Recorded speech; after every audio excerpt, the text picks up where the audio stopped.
Hello friends, welcome to IT for you. I hope आप सभी अच्छे होंगे। सो गाइज, एज़्योर की डे 1 की वीडियो में हम लोगों ने देखा था कि क्लाउड क्या है और क्लाउड की ज़रूरत हमें क्यों होती है। उसके बाद हमने देखा था कि हमारे पास अलग अलग क्लाउड के प्लेटफॉर्म्स हैं, जिसमें कि एज़्योर एक है। तो एज़्योर के अंदर हम लोगों ने VM भी क्रिएट की थी और वहाँ पर हम लोगों ने देखा था कि एक्चुअल में हम लोग VM कैसे बनाते हैं और ये कैसे काम करती है। तो गाइज, आज की इस वीडियो में मैं आपको कुछ बेसिक्स बताऊंगा जो कि आगे बढ़ने से पहले वो आपको पता होने चाहिए, ताकि आगे के जब हम टॉपिक्स कवर करेंगे तो उसमें हम लोगों के लिए बेसिक अंडरस्टैंडिंग होगी कि हम लोग किस चीज़ के बारे में डिस्कस कर रहे हैं। तो चलिए गाइज, स्टार्ट करते हैं। तो सबसे पहले मैं क्या करता हूँ, मैं अपने पोर्टल पर लॉगिन कर लेता हूँ। और पोर्टल पर लॉगिन करने के लिए गाइज क्या करना होगा, हमें हमारा जो URL है वो क्या है, portal.azure.com, यानी कि ये हमारा जो पोर्टल है जहाँ पे हमें साइन इन करना है। तो यहाँ पे मैंने साइन इन किया था IT4UCloud@outlook.com से।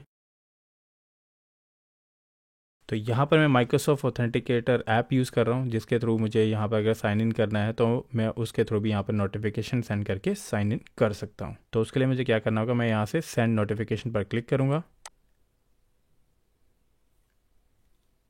एंड ये सेम नंबर मैं वहाँ से अप्रूव कर दूँगा। तो अब देखिए, मैंने अपने ऑथेंटिकेटर ऐप से उसको अप्रूव कर दिया है, तो यहाँ पर ये साइन इन हो गया है। तो गाइज़, यहाँ पर देखिए हम लोगों ने लॉगिन कर लिया। तो जैसा कि लास्ट टाइम हम लोगों ने क्या देखा था कि हम लोगों ने एक रिसोर्स बनाया था, और मैंने रिसोर्स क्या बताया था गाइज़, आप कोई भी चीज़ यहाँ पर यूज़ कर रहे हैं, यानी कि एक VM बना रहे हैं, उसके अंदर आपने IP एड्रेस वहाँ पर असाइन कर रहे हैं, या फिर कोई नेटवर्क अडेप्टर वहाँ पर ऐड कर रहे हैं, स्टोरेज ऐड कर रहे हैं, तो वो सब क्या है, एक रिसोर्स है। तो उसके लिए हमें एक रिसोर्स ग्रुप बनाना पड़ेगा। तो यहाँ पर आप देख सकते हैं हम लोगों ने एक IT4U Delhi रिसोर्स ग्रुप बनाया था लास्ट टाइम।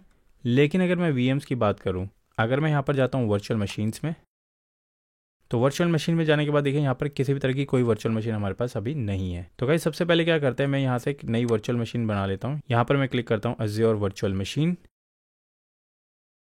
और उसके बाद आपको क्या करना है, यहाँ से सब्सक्रिप्शन हमारा फ्री ट्रायल है, बिकॉज अभी हम लोग फ्री ट्रायल यूज़ कर रहे हैं। और यहाँ नोटिफिकेशन में आप ऊपर देख सकते हैं, नोटिफिकेशन में हमारे पास सभी तरह की नोटिफिकेशन यहाँ पर मिलेगी, जैसे कि मैंने आपको लास्ट टाइम बताया था। तो अभी हमारे पास जो क्रेडिट है वो 16,507 जो है क्रेडिट रिमेनिंग हमारे पास अभी अवेलेबल है। तो अभी क्या करना है गाइस, सब्सक्रिप्शन में जैसे कि मैंने बताया फ्री ट्रायल। रिसोर्स ग्रुप क्या है, रिसोर्स ग्रुप मैंने पहले से यहाँ पर बना दिया IT4U Delhi, जो कि हम लोगों ने लास्ट टाइम बनाया था। तो यहाँ पर मैं सेलेक्ट करूँगा IT4U Delhi and virtual machine हमें यहाँ पर क्या बनानी है। फॉर एग्जाम्पल मैं यहाँ पर बना रहा हूँ IT4U DC01 एंड उसके बाद हमें यहाँ से रीजन सेलेक्ट करना है। तो लास्ट टाइम गाइज हम लोगों ने कौन सा रीजन सेलेक्ट किया था, यानी कि मैंने बताया था कि जैसे कि मैं इंडिया में नहीं हूँ, तो मैंने वो यहाँ से इंडिया की एक वर्चुअल मशीन बना ली थी। तो यहाँ से आप जो भी डेटा सेंटर, यानी कि जो भी आप लोकेशन चूज़ करना चाहते हैं वो चूज़ कर सकते हैं। बेसिकली ये लोकेशन हम लोग चूज़ करते हैं हमारे बिजनेस के अकॉर्डिंग, यानी कि हमारी जो कंपनी है, हमारा जो बिजनेस है वो किस किस लोकेशन पे, कौन सी कंट्रीज़ में, तो ये उन चीज़ों पर भी डिपेंड करता है। तो ऐसा नहीं है कि अगर आप कंपनी में जाते हैं तो आप कहीं पर भी ये कोई भी वर्चुअल मशीन बना सकते हैं। ये डिपेंड करता है कि आपका जो बिजनेस है,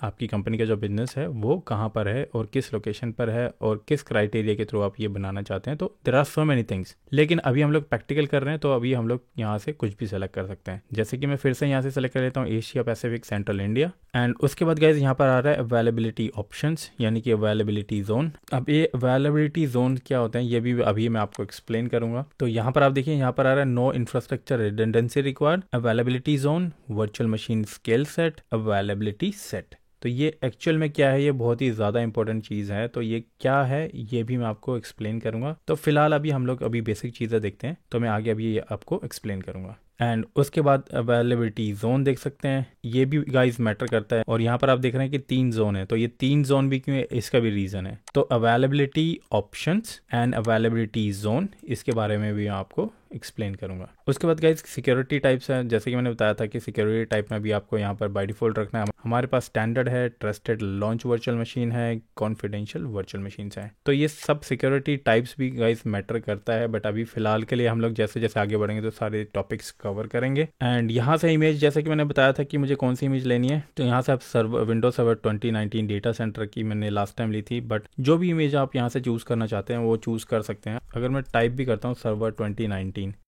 या फिर यहाँ पे टाइप करता हूँ मैं सर्वर 2022, तो यहाँ पर देखिए हमारे पास 2 ऑप्शंस हैं, Windows server 2022 data centre Azure edition hot patch, Windows server 2022 data centre Azure edition. तो अभी फिलहाल मुझे यहाँ से क्या करना है गाइज, मैं यहाँ से 2019 ही करता हूँ। तो मैंने यहाँ से चूज़ कर लिया Windows server 2019 data centre generation 2 and run with, and यहाँ पर देखिए run with Azure spot discount है, तो ये भी मैं यहाँ से भी अनटिक करूँगा। अब यहाँ से साइज़ मैंने आपको लास्ट टाइम भी बताया था कि B1S क्या होता है, DS1 V2 क्या है, ये सब क्या है और ये क्या क्यों मैटर करता है। तो यहाँ पर अगर हम देखेंगे तो हमारे पास इस मशीन की जो कॉस्ट आ रही है वो आ रही है 923 रुपीज़ पर मंथ। तो गाइज अभी हम लोग क्या कर सकते हैं, हम लोग यहाँ से चूज़ करते हैं एटलीस्ट 3.5 GB की। तो मैं यहाँ से इसको चूज़ कर लेता हूँ एंड यूज़र नेम जैसे कि मैंने बताया था कि आप कुछ भी यूज़र नेम यहाँ पर दे सकते हैं। मैंने जैसे कि लोकल एडमिन दे दिया था एंड यहाँ से मैं पासवर्ड एंटर करूँगा। तो देखिए जो पासवर्ड है the value must be 12 characters यहाँ पर होने चाहिए।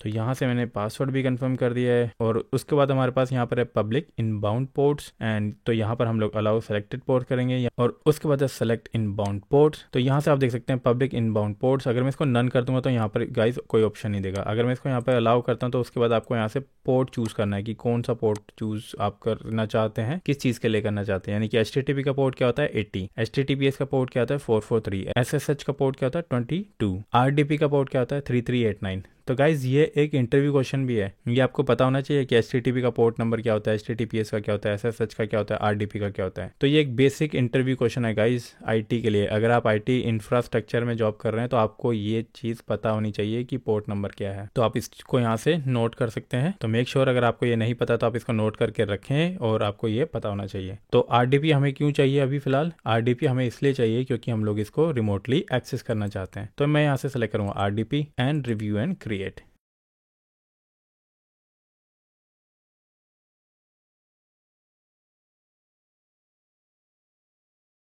तो गाइस देखिए यहाँ पर हमारे पास एक एरर आ गया। अब ये एरर क्यों आया, यहाँ पर आप देख सकते हैं validation failed, click here to view details. अगर आपने डे 1 की वीडियो देखी है तो ये आपको कुछ आइडिया हो गया होगा कि ये हमें क्यों एरर आया है। अगर मैं यहाँ पर जाता हूँ, अगर आपको डिटेल्स पे क्लिक करेंगे तो गाइस कभी भी किसी भी तरह की आपको कोई एरर आता है तो आप उसकी डिटेल पे क्लिक करके व्यू डिटेल्स पर जाकर देख सकते हैं। तो यहाँ पर क्लियरली लिखा हुआ है the resource IT4U DC01 VNet already exist in location south India in resource group IT4U Delhi। A resource with the same name can not be created in location central India, please select a new resource name. तो guys इसको हम लोग solve कैसे करेंगे। For example मैं यहाँ से open कर लेता हूँ VM का पोर्टल।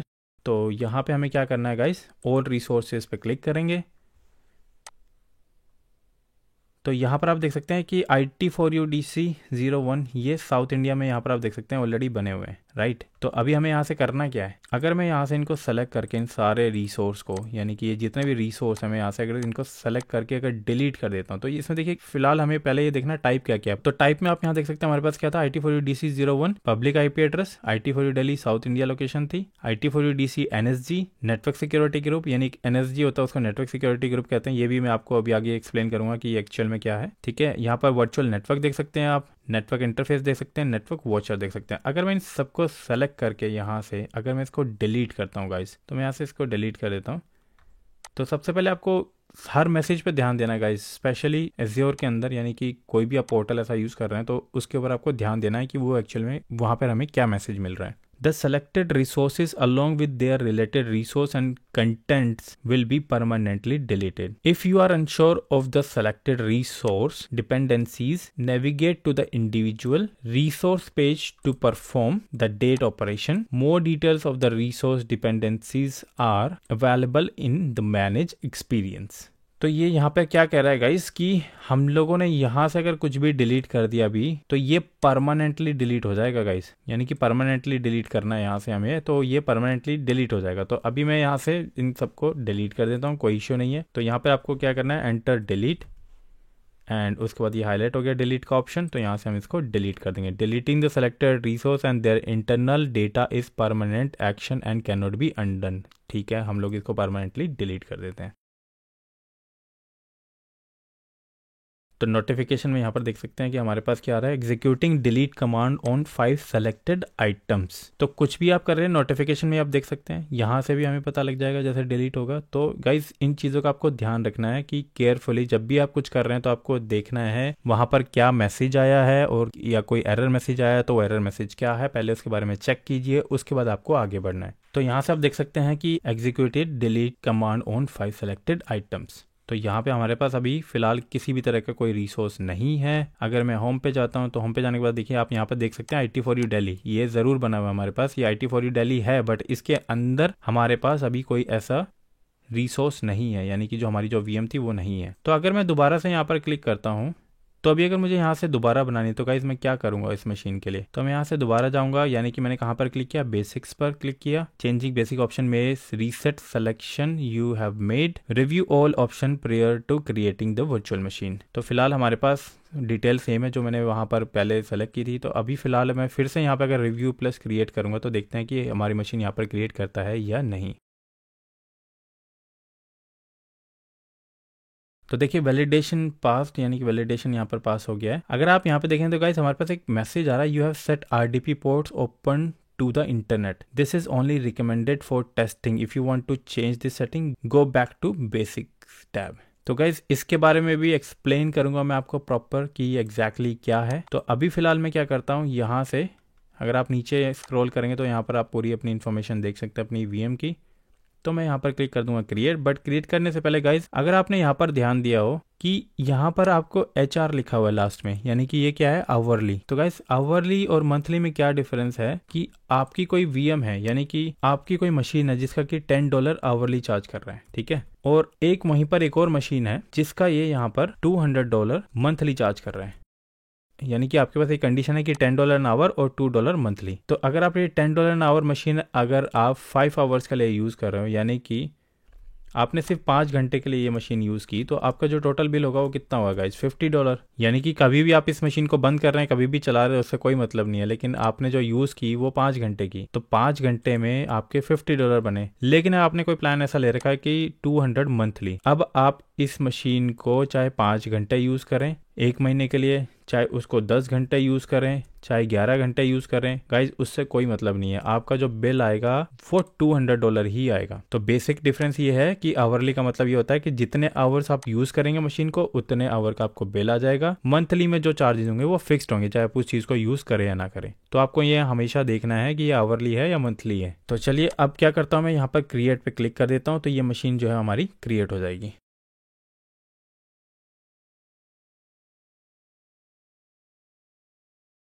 तो यहाँ पर आप मैसेज में देख सकते हैं हमारे पास मैसेज आ रहा है यहाँ पे, डिप्लॉयमेंट इन प्रोग्रेस, यानी कि deployment to resource group IT4U Delhi is in progress. तो यहाँ पर आप देख सकते हैं ये यहाँ पर जो क्रिएट हो रहा है, जो रिसोर्स जो क्रिएट हो रहे हैं, ये अभी हम लोगों ने डिलीट किए थे बिकॉज वो सेम नाम से थे। तो यहाँ पे डिप्लॉयमेंट सक्सीडेड, यानी कि ये हमारी जो मशीन है वो क्रिएट हो चुकी है। तो यहाँ से आप या तो गो टू रिसोर्स पे क्लिक कर सकते हैं या फिर क्रिएट अनदर VM, यानी कि आपको एक और नई VM क्रिएट करनी तो वो भी आप कर सकते हैं। अगर मैं गो टू रिसोर्स पे करूँगा तो भी उसी पेज पे चला जाएगा, या फिर मैं होम पर जाता हूँ, होम पे जाने के बाद आप वर्चुअल मशीन्स पे क्लिक करेंगे तो अभी आप यहाँ पर देख सकते हैं रिसेंट में हमारे पास यहाँ पे ज़रूर आ रही है वर्चुअल मशीन, क्योंकि ये रिसेंट। अगर यहाँ पे अगर आपके पास नहीं दिख रही है तो आप वर्चुअल मशीन्स में जाएंगे, वर्चुअल मशीन में जाने के आप देख सकते हैं ये हमारी मशीन है, स्टेटस क्या है, रनिंग। तो आप अगर इसको कनेक्ट करना चाहते हैं तो आपको क्या करना है, इसको यहाँ से क्लिक कर लेना है एंड कनेक्ट पे हम लोग फिर से क्लिक करते हैं। तो यहाँ पर आपको ये एक RDP फाइल देगा कनेक्ट करने के लिए। मैं यहाँ से क्लिक करता हूँ डाउनलोड RDP फाइल। तो लास्ट टाइम हम लोगों ने IT4U DC01 की एक और फाइल की थी, इसलिए यहाँ पर ये ब्रैकेट में 1 दिखा रहा है बिकॉज ये ओल्ड फाइल ऑलरेडी इस नाम से अवेलेबल है। तो चलिए मैं आपको शो करता हूँ कि अगर आप यहाँ पर देखेंगे तो हमारे पास यहाँ पर 2 RDP फाइल है, IT4U DC01, IT4U DC01, यानी कि ये वाली मैंने अभी डाउनलोड की है, ये मेरी ओल्ड फाइल है, यानी कि ये अब हमें नहीं चाहिए। तो मैं इसको यहाँ से डिलीट कर देता हूँ और इसको मैं वापस रीनेम कर देता हूँ IT4U DC01। तो अगर मैं इसको डबल क्लिक करता हूँ और यहाँ से मैं इसको करूँगा कनेक्ट एंड यहाँ पे मुझे पासवर्ड एंटर करना है, जो पासवर्ड मैंने वहाँ पर मेंशन किया था, click on yes.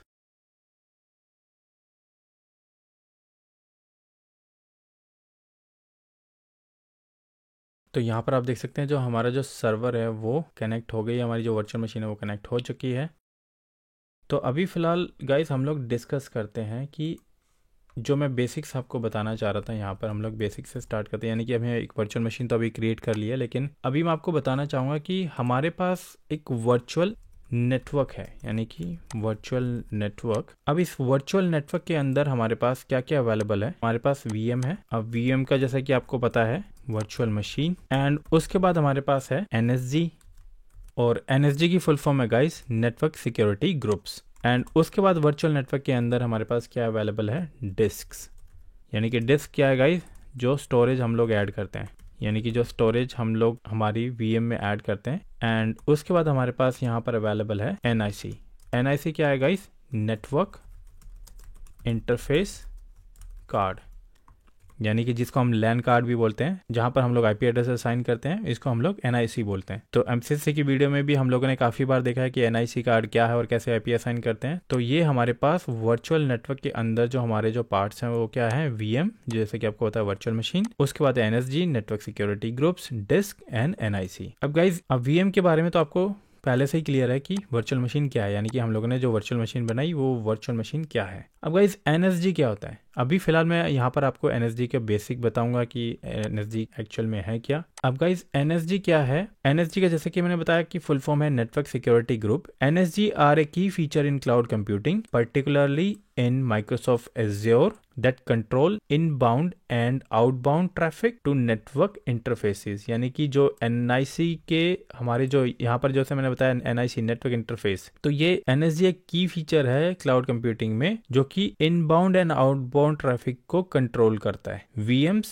And subnets, यानी VM और सबनेट्स भी उसमें होते हैं। इसकी काफी सारी चीजें हैं जो भी आगे आने वाली वीडियोस में मैं एक्सप्लेन करूंगा, लेकिन अगर बेसिकली हम लोग इसकी बात करें तो ये इनबाउंड एंड आउटबाउंड ट्रैफिक को कंट्रोल करता है। They contain security rules that allow और deny network traffic based on various criteria. अब इसके बहुत सारे अलग अलग क्राइटेरियाज भी है गाइस। इसमें सिक्योरिटी रूल हम बना सकते हैं, फिल्टर कर सकते हैं नेटवर्क को। ईच रूल जो रूल होगा you can specify source and destination, port and protocols. अब अगर इसकी मैं बात करूं तो एक तरह का फायरवॉल आप इसको लगा सकते हैं। एग्जैक्टली ये फायरवॉल से भी काफी सारी चीजें हैं इसके अंदर जो हम लोग डिस्कस करेंगे, लेकिन अगर हम बेसिकली इसकी अगर बात करें तो ये फायरवॉल की तरह काम करता है। तो अभी फिलहाल के लिए मैंने आपको बताया कि एनएसजी क्या है, यानी कि हो गया एनएसजी नेटवर्क सिक्योरिटी ग्रुप। तो इसके बारे में काफी चीजें हम लोग जो आगे डिस्कस करेंगे, बट अभी फिलहाल आपको बेसिकली पता होना चाहिए कि वीएम है, एनएसजी है, डिस्क है, एनआईसी है। तो एनएसजी के बारे में मैंने आपको बताया। अब बात करते हैं डिस्क की। अगर मैं डिस्क की बात करता हूँ गाइज यहाँ से, तो डिस्क में क्या है कि हमारे पास, अगर आपने यहाँ पर ध्यान दिया हो या फिर आपने अगर सर्वर क्रिएट किया है, अपनी वर्चुअल मशीन क्रिएट की है पोर्टल पर,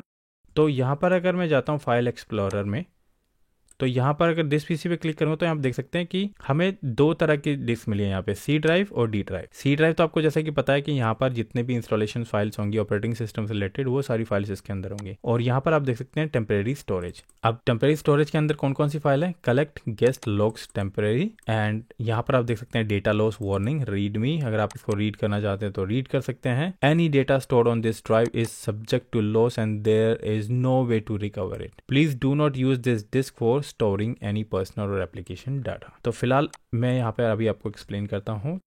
अब डिस्क के अंदर हमें दो तरह के डिस्क मिलती है, जैसे कि अभी मैंने बताया आपको, एक तो ओएस डिस्क हो गई, एक टेम्परेरी स्टोरेज हो गया। तो जो ओएस डिस्क है वो होती है 127 GB की, यानी कि 127 GB की, और जो कि टेम्परेरी स्टोरेज है वो है 16 GB यानी कि 16 GB। तो गाइज ये तो हमें बाय डिफॉल्ट मिल गई ओएस डिस्क जो हमारी सी ड्राइव है, एंड टेम्परेरी स्टोरेज 16 GB। अब अगर इसमें आप और भी ज्यादा ऐड करना चाहते हैं, डिस्क अगर आप ऐड करना चाहते हैं तो वो भी आप कर सकते हैं, लेकिन बाय डिफॉल्ट हमें जो मिलती है वो दो हमें यहाँ पर ड्राइव मिलेंगे, ओएस डिस्क जो कि 127 GB की है, टेम्परेरी स्टोरेज जो कि 16 GB की है। अब गाइज ये एक इंटरव्यू क्वेश्चन भी है, ये आपको पता होना चाहिए, यानी कि आपको याद होना चाहिए कि ये 127 है और ये 16 GB है। अब इसमें डिफरेंस क्या है गाइज, ये टेम्परेरी स्टोरेज हमारे पास क्यों है? तो सबसे पहले मैं अगर यहाँ पर जाता हूँ अपने रिमोट मशीन पर, तो यहाँ पर देख सकते हैं अभी यहाँ पर फिलहाल ये आपको 126 GB दिखाई दे रहा है और यहाँ पे 6.99 GB दिख रहा है। अगर आप यहाँ पर राइट क्लिक करते हैं विंडोज के आइकन पर, तो यहाँ पर आप जाएंगे डिस्क मैनेजमेंट में।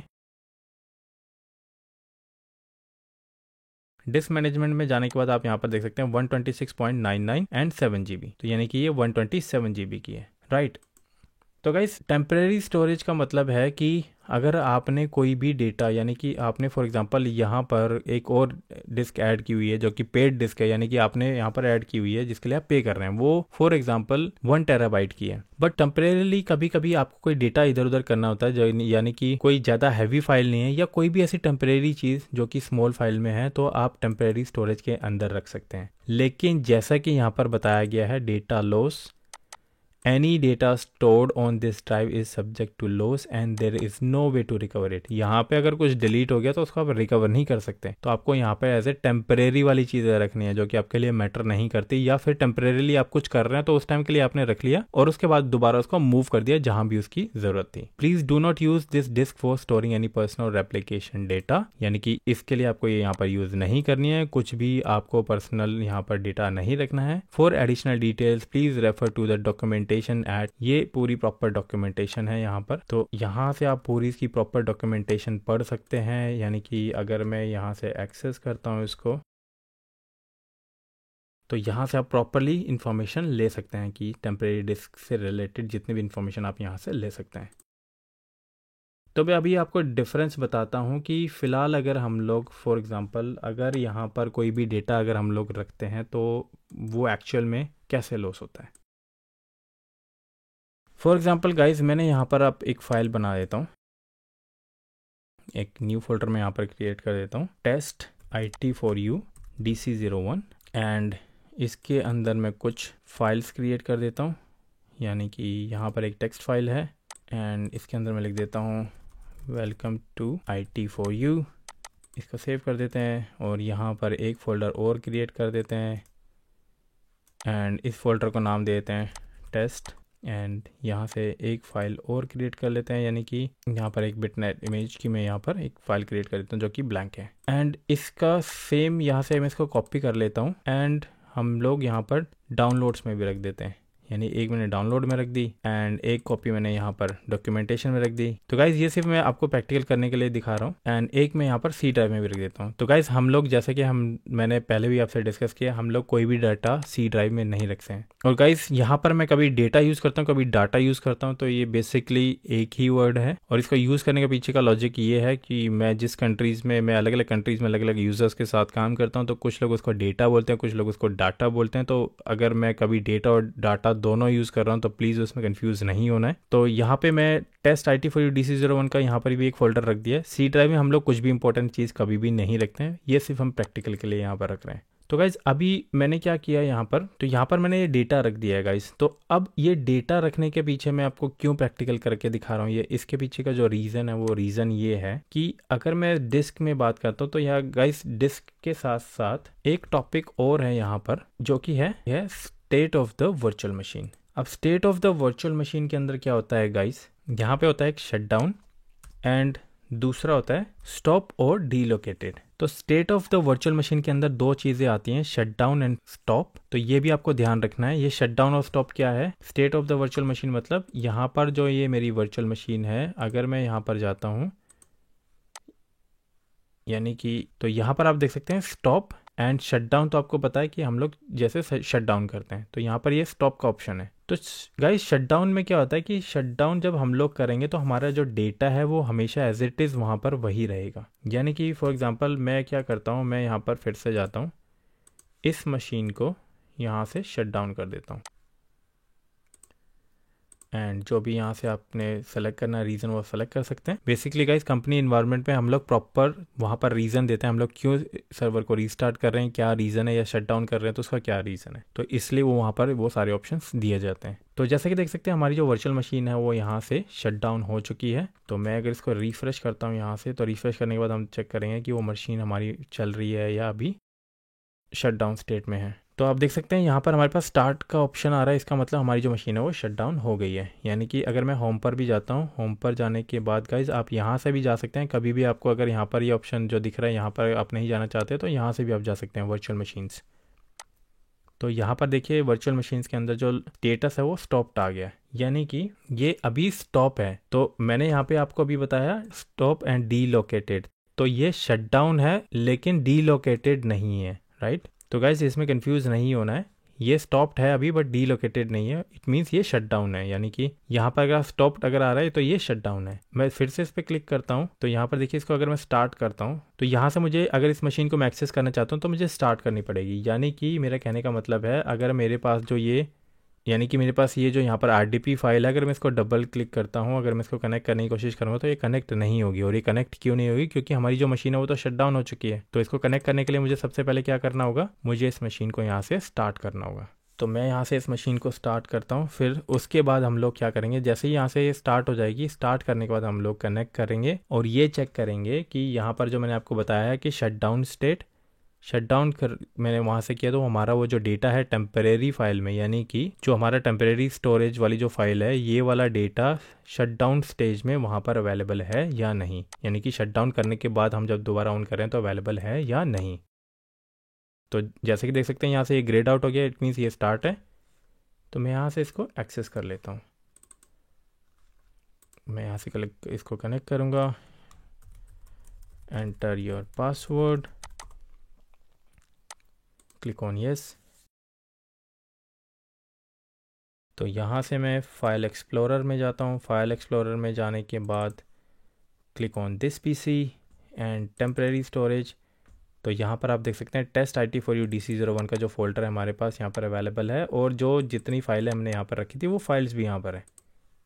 अगर आप डाउनलोड्स में जाते हैं तो डाउनलोड्स में भी अवेलेबल है। अगर आप C ड्राइव के अंदर जाएंगे तो C ड्राइव के अंदर भी अवेलेबल है। अब गाइस हम लोगों के पास दूसरा ऑप्शन क्या है, जैसा कि मैंने आपको अभी क्या बताया था, स्टॉप एंड डीलोकेटेड। अब ये स्टॉप एंड डीलोकेटेड हम लोग कैसे करते हैं, अगर हम लोग अपने इस पोर्टल से जाके अगर मैं यहाँ पर क्लिक करता हूँ stop and deallocation operation usually complete within 1-2 minutes but may take up to 90 minutes in some cases, you can leave the page and track the progress via notification. तो कुछ केसेस में ये 90 minutes तक ले सकते हैं, but depend करता है ये आपकी मशीन पर। तो अब मैं यहाँ से इसको क्लिक करता हूँ यस। तो अभी हम लोग क्या किया गाइस, हम लोगों ने इसको प्रॉपर्ली शट डाउन नहीं किया, यानी कि ये जो मशीन जो मैंने यहाँ पे कनेक्ट की थी देखिए वो ऑटोमेटिकली डिस्कनेक्ट हो गई। तो वो मैंने क्या किया, वहाँ से शट डाउन नहीं किया था उसको, मैंने इसको यहाँ से स्टॉप कर दिया। और स्टॉप करने के बाद क्या हुआ गाइस, अब स्टॉप मैंने यहाँ से कर दिया है। तो अब हम लोग इसका स्टेटस कैसे देखेंगे, अगर मैं यहाँ पे जाता हूँ होम पर, एंड होम पे जाने के बाद जैसे कि मैंने आपको बताया था वर्चुअल मशीन्स, तो यहाँ पे देखिए स्टेटस में डीलोकेटिंग आ गया है, यानी कि अभी ये प्रोग्रेस में है, स्टॉपिंग वर्चुअल मशीन। अब देखिए यहाँ पर मैसेज आ गया हमारे पास, successfully stop the virtual machine. अब अगर मैं इसको यहाँ से रिफ्रेश करता हूँ, यानी कि इस पेज को मैं यहाँ से रिफ्रेश कर लेता हूँ, तो देखिए यहाँ पर स्टॉप्ड डीलोकेटेड आ गया है। पहले क्या आ रहा था, ओनली स्टॉप्ड, यानी कि वो शट डाउन स्टेट थी। अब यहाँ पे आ गया डीलोकेटेड।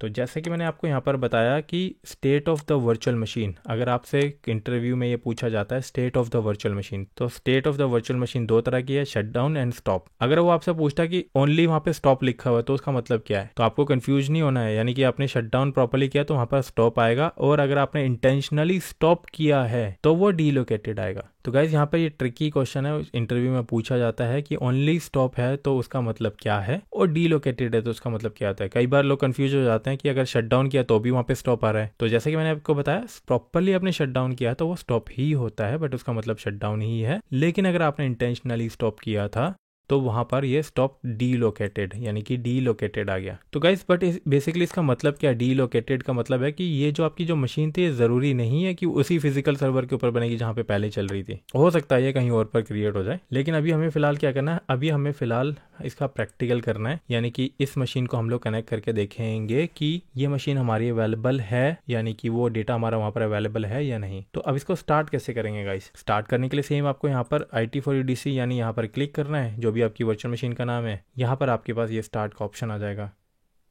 तो आपको यहाँ से स्टार्ट कर देना है। तो नोटिफिकेशन में जाके आप इसकी प्रोग्रेस भी देख सकते हैं, स्टार्टिंग वर्चुअल मशीन। तो जैसे कि मैंने बताया, हमेशा इन चीज़ों को आपको देखना है, आप कोई भी टास्क परफॉर्म कर रहे हैं तो उसका स्टेटस भी यहाँ से चेक कर सकते हैं।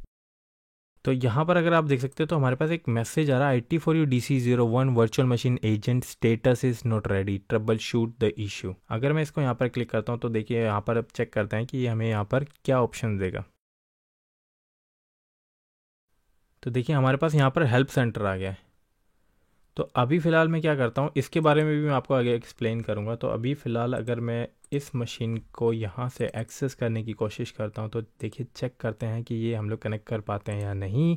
तो देखिए हमारे पास कनेक्टिविटी तो अवेलेबल है, यानी कि यहाँ तक तो हम रीच कर पा रहे हैं, यानी कि हमारा पासवर्ड यहाँ पर हमें एंटर करने के लिए बोल रहा है। तो मैं यहाँ पर पासवर्ड एंटर कर देता हूँ, क्लिक ऑन यस। तो अभी मैं क्या करूँगा, यहाँ पर मैं जाता हूँ हमारे फोल्डर में, यानी कि एक्सप्लोरर में।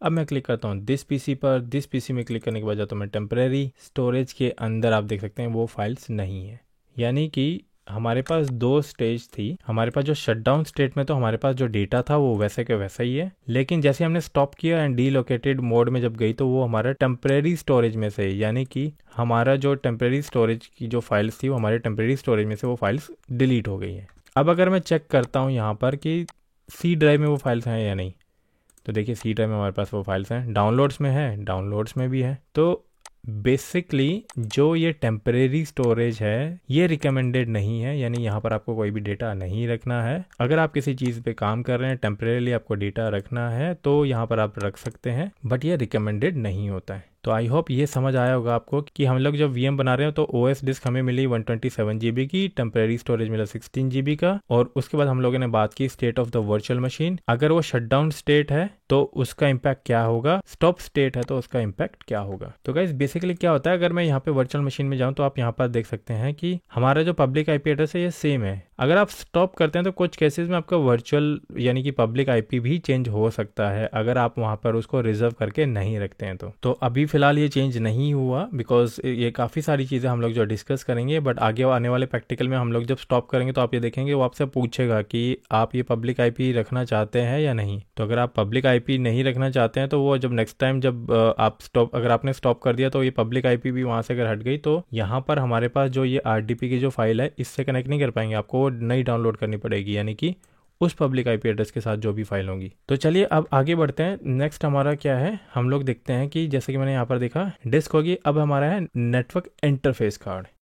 तो नेटवर्क इंटरफेस कार्ड के अंदर गाइस दो चीज़ें हैं, public IP and private IP. तो ये पब्लिक आईपी और प्राइवेट आईपी क्या है, जैसे कि अगर आप वर्चुअल मशीन में देख सकते हैं, यहाँ से अगर मैं पोर्टल पे जाता हूँ तो पोर्टल में जाने के बाद भी आप देख सकते हैं यहाँ पर हमारे पास एक पब्लिक आईपी एड्रेस है, एंड यहाँ पर अगर आप नीचे करेंगे तो ये प्राइवेट आईपी एड्रेस है। यानी कि ये प्राइवेट आईपी एड्रेस क्या है और पब्लिक आईपी एड्रेस क्या है, ये मैंने एमसीएससी की वीडियो में प्रॉपरली एक्सप्लेन किया है आईपी एड्रेस की वीडियो में। अगर मैं यहाँ से आपको अपने चैनल पर दिखा देता हूँ जो आईपी एड्रेस की जो मैंने वीडियो बनाई थी IT4U,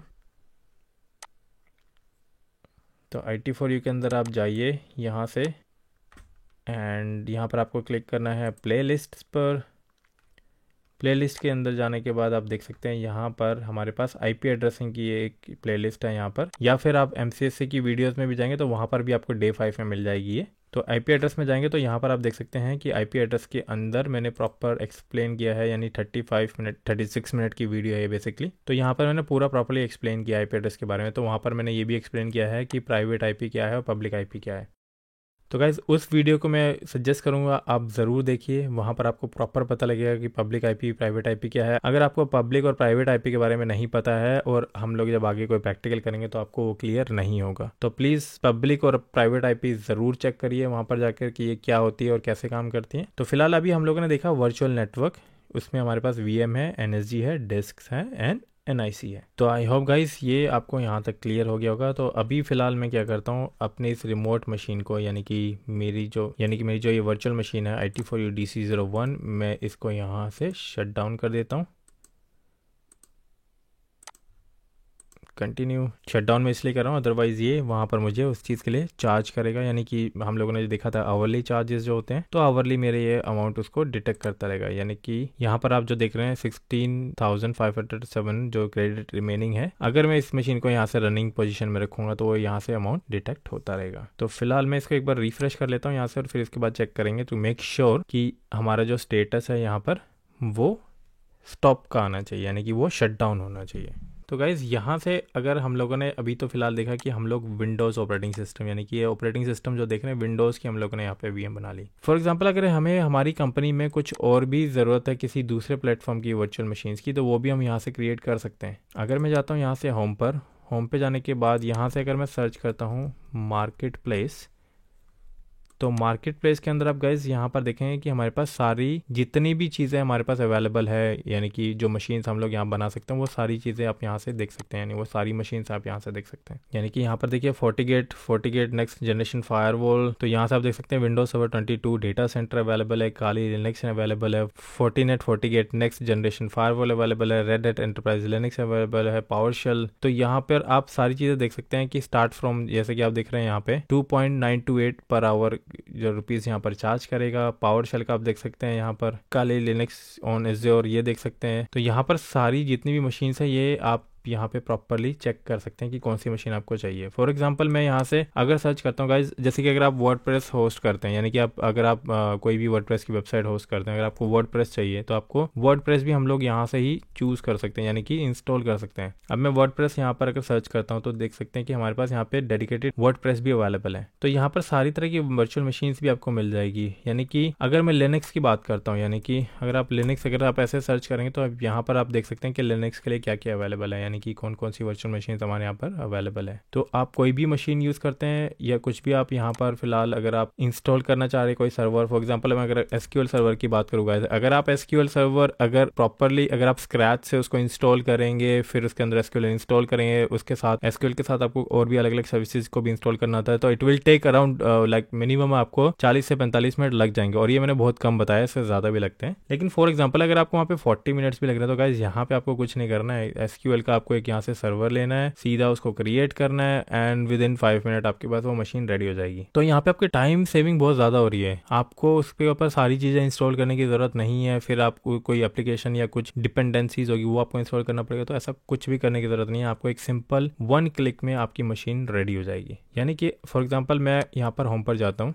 और वर्चुअल मशीन्स पर मैं यहाँ पर क्लिक करता हूँ, तो यहाँ पर मैं जाऊँगा create Azure virtual machine, free trial इसको यहाँ से रहने देते हैं, रिसोर्स ग्रुप हम लोग IT4U दिल्ली ही सिलेक्ट कर लेते हैं। वर्चुअल मशीन के नेम में यहाँ पर देता हूँ IT4U Linux 01 एंड यहाँ पर ये चेक कर रहा है कि नेम अवेलेबल है या नहीं, तो ये नेम अवेलेबल है। एंड रीजन हमने कौन सा सेलेक्ट करना है, फॉर एग्जांपल मैं यहाँ से सेलेक्ट कर लेता हूँ ऑस्ट्रेलिया ईस्ट। अवेलेबिलिटी ऑप्शन ये अभी फिलहाल जैसे कि मैंने बताया इसके बारे में अभी आपको एक्सप्लेन करूंगा, तो अभी फिलहाल इसको बाय डिफॉल्ट रहने देते हैं। सिक्योरिटी टाइप यहाँ पर अब यहाँ पर आ रहा है zone option, self selected zone, choose up to 3 availability zones और 1 VM पर जोन। तो इसके बारे में एक्सप्लेन करूंगा एग्जैक्टली ये क्या पूछ रहा है और यहाँ पर क्यों ये मैसेज हमें आ रहा है। तो अभी फिलहाल इसको बाय डिफॉल्ट ऐसे रहने देते हैं। अवेलेबिलिटी जोन जैसे कि मैंने बताया 3 होते हैं, अब ये 3 क्यों होते हैं इसका भी रीजन है, वो भी मैं आपको बताऊंगा। सिक्योरिटी टाइप में भी आप अभी डिफॉल्ट रहने दीजिए। अब यहाँ पर इमेज में क्या करना है, इमेज में फॉर एग्जाम्पल मैं यहाँ से उबंटू सर्वर इंस्टॉल कर लेता हूँ, यानी कि ये उबंटू सर्वर है, इसको मैं इंस्टॉल कर देता हूँ। यानी कि आपको अपने वर्क एनवायरनमेंट में एक लिनक्स की मशीन चाहिए, तो हम यहाँ पर लिनक्स यूज करना चाहते हैं, इसलिए हम लोग ये यहाँ पर ये मशीन क्रिएट कर रहे हैं। एंड यहाँ पे आपको साइज क्या रखना है गाइज, यहाँ पर आप देख सकते हैं जो साइज है ये हम लोग एक CPU सिर्फ डेमो के लिए हम लोग क्रिएट कर रहे हैं। तो और गाइज हमने क्या देखा था, जब हम लोग विंडोज़ की मशीन क्रिएट कर रहे थे तो ये ARM64 यहाँ पर हाईलाइटेड नहीं था, ये ग्रेड आउट था, बट ये यहाँ पर अवेलेबल है। तो मैं क्या करूँगा कि यहाँ पर इसको अभी 64 पर ही रहने देता हूँ, यानी कि ये 64 बिट है। और यहाँ से गाइज मुझे VM सेलेक्ट कर लेनी है, तो मैं बाय डिफॉल्ट रखता हूँ यहाँ से भी। एंड ऑथेंटिकेशन टाइप में हमें दिखा रहा है SSH पब्लिक की और पासवर्ड, तो हम लोग SSH की पब्लिक की भी क्रिएट कर सकते हैं यहाँ से, और या पासवर्ड भी क्रिएट कर सकते हैं। तो मैं यहाँ से चूज़ करूँगा पासवर्ड एंड यहाँ पे मैं यूज़र नेम देता हूँ लोकल एडमिन, यहाँ से पासवर्ड एंटर कर देता हूँ जो पासवर्ड मैंने वहाँ पर एंटर किया था। यानी कि जो भी पासवर्ड आप यहाँ रखना चाहते हैं वो अलग भी रख सकते हैं, तो ज़रूरी नहीं है आपको सेम ही पासवर्ड रखना है। एंड उसके बाद यहाँ पर देख सकते हैं पब्लिक इनबाउंड पोर्ट, अगर आप अलाउ करना चाहते हैं तो अलाउ कर सकते हैं, अगर जो भी रिक्वायरमेंट आप उसके अकॉर्डिंग यहाँ से सेलेक्ट कर सकते हैं। अभी फिलहाल हमें SSH पोर्ट अलाउ करना है, तो SSH मैंने क्या बताया था 22 पोर्ट है SSH का, ये भी आपको याद रखना है। तो यहाँ से हम लोग इसको अलाउ कर देते हैं, रिव्यू प्लस क्रिएट। अब गाइज यहाँ पर अगर आप देखेंगे तो ये बहुत ही ज़्यादा कम प्राइस में हमें मिल रही है, बिकॉज लिनक्स मशीन के अंदर हमें ऑपरेटिंग सिस्टम की कॉस्ट नहीं आती है, इसलिए हमें ये चीपर यहाँ पर ऑप्शन अवेलेबल है। तो यहाँ से मैं क्लिक कर दूंगा क्रिएट।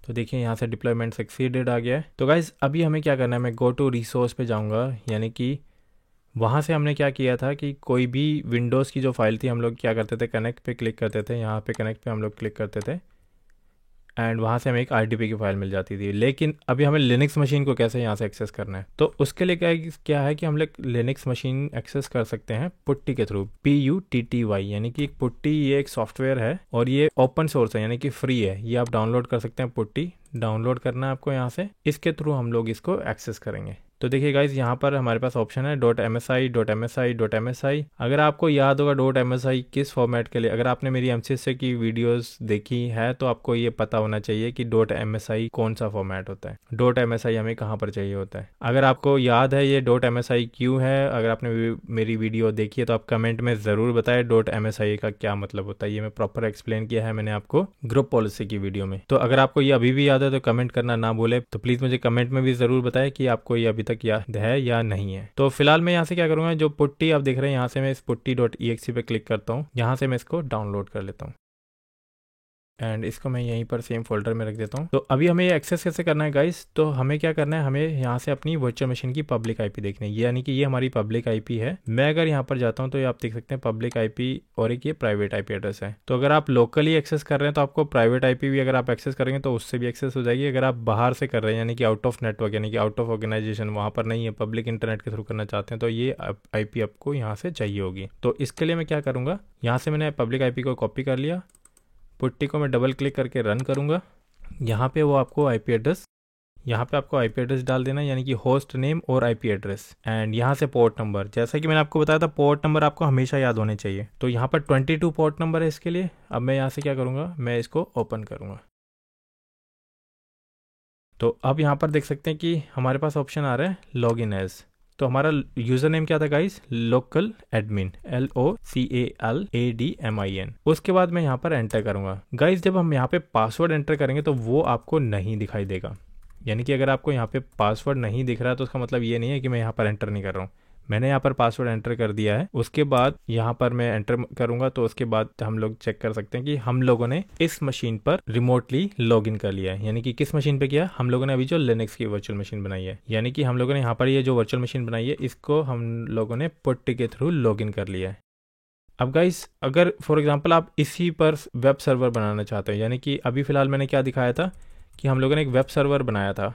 हमारे पिछली वीडियो में हम लोगों ने विंडोज़ की मशीन पर वेब सर्वर बनाया था। अगर फॉर एग्जांपल आप यहाँ पे वेब सर्वर बनाना चाहते हैं तो कैसे बनाएंगे। तो सबसे पहले गाइस हमें लिनक्स मशीन को क्या करना था, अपडेट करना था। जब भी हम क्रिएट करते हैं फर्स्ट टाइम तो उसको अपडेट करना होता है। तो मैं यहाँ पर लिखूंगा sudo apt -get space update and hit enter.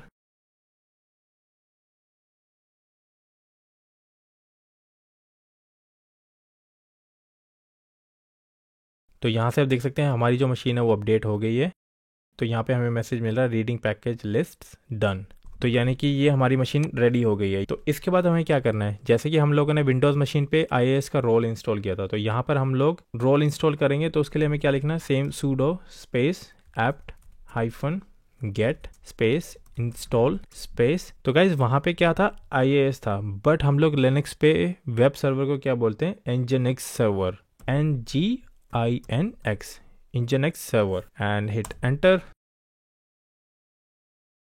And यहाँ पे आपको देना है do you want to continue yes और नो। तो हम लोग इसको कंटिन्यू करना चाहते हैं येस। तो यहाँ से इसको इंस्टॉल करना स्टार्ट कर देगा, यानी कि सेम प्रोसेस जो हम लोगों ने विंडोज़ की मशीन पे, विंडोज़ सर्वर की मशीन पे किया था, ये सर्वर का रोल इंस्टॉल किया था, यहाँ पर हम लोग ये कमांड के थ्रू करते हैं। यानी कि आप कमांड बेस्ड इसको यहाँ से एक्सेस करके इंस्टॉल कर सकते हैं।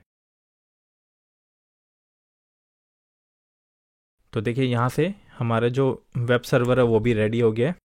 तो गाइज अभी हमें क्या करना है, अगर फॉर एग्जांपल इस पब्लिक आईपी को अगर मैं यहाँ से डायरेक्टली अभी एक्सेस करता हूँ तो ये एक्सेस नहीं होगी। तो यहाँ से देखिए हमारे यहाँ पे कोई भी वेब सर्वर का हमें रिस्पॉन्स नहीं मिल रहा है। और ये क्यों नहीं हो रही है, अगर आपने पिछली वीडियो देखी तो आपको 100% पता होगा ये किस वजह से ये एक्सेस नहीं हो पा रही है यहाँ पर। यानी कि पिछली वीडियो में हम लोगों ने क्या किया था, नेटवर्किंग, यानी कि इस वाले नेटवर्किंग के अंदर जाकर, यहाँ पे अगर मैं नेटवर्किंग में जाता हूँ, नेटवर्क सेटिंग्स में हमें जाना है एंड नेटवर्क सेटिंग्स में गाइस हम लोगों ने यहाँ से क्या किया था, एक पोर्ट को ऐड किया था। और वो पोर्ट कौन सा था, 80। यानी कि मैं यहाँ से करता हूँ create port rule, inbound port rule.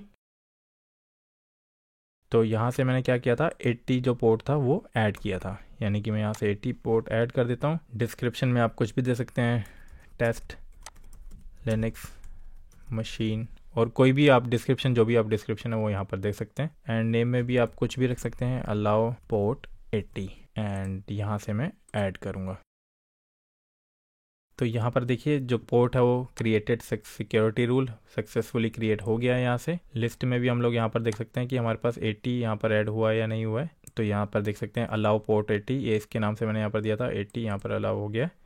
अभी हमें क्या करना है, इसका जो पब्लिक आईपी एड्रेस क्या है गाइस, ये इसका पब्लिक आईपी एड्रेस है। अगर मैं इसको यहाँ से प्राइवेट विंडो से एक्सेस करता हूँ तो देखिए देखते हैं कि यहाँ पर एक्सेस हो पा रहा है नहीं। तो यहाँ पर आप देख सकते हैं वेलकम टू Nginx, यानी कि ये हमारा वेब सर्वर है। If you see this page, the Nginx web server is successfully installed and working, further configuration is required. यानी कि अगर आपकी कंपनी में आपको कोई बोलता है कि मुझे एक लिनक्स की मशीन चाहिए और उसके ऊपर मुझे अपने वेब सर्वर बनाना है, तो आप सेम ऐसा ही कर सकते हैं कि वहां से आपको क्रिएट करनी है मशीन, पुट्टी के थ्रू अपनी मशीन को एक्सेस कर लेना है, वहां पर आपको Nginx का ये रोल इंस्टॉल कर देना, उसके बाद ये मशीन रेडी हो गई है। और फिर उसके बाद जो भी आपकी वेब डेवलपमेंट वाली टीम होगी वो इस सर्वर पर काम करेगी, तो वो उसके अकॉर्डिंग क्रिएट कर सकते हैं। तो आई होप गाइस यहाँ तक आपको क्लियर हुआ होगा कि वर्चुअल नेटवर्क के अंदर VM क्या है, NSG क्या है, डिस्क क्या है, NIC क्या है, और उसके बाद मैंने आपको बताया था स्टेट ऑफ वर्चुअल मशीन, और हमें अगर डिफरेंट वर्चुअल मशीन अगर बनानी है तो भी हम वो पोर्टल से कैसे बना सकते हैं। तो आई होप गाइस यहाँ तक आपको ये समझ आ गया होगा। अगर आपको कोई भी डाउट हो तो आप मुझे कमेंट में ज़रूर पूछ सकते हैं या फिर मुझे ईमेल कर सकते हैं support@it4e.in पर। तो अगर आपको ये वीडियो पसंद आती है तो वीडियो को लाइक करने के साथ साथ शेयर ज़रूर करें, और आने वाली नई वीडियोज़ के लिए हमारे चैनल को सब्सक्राइब करें। तो चलिए मिलते हैं आपसे नेक्स्ट वीडियो में। Thanks for watching.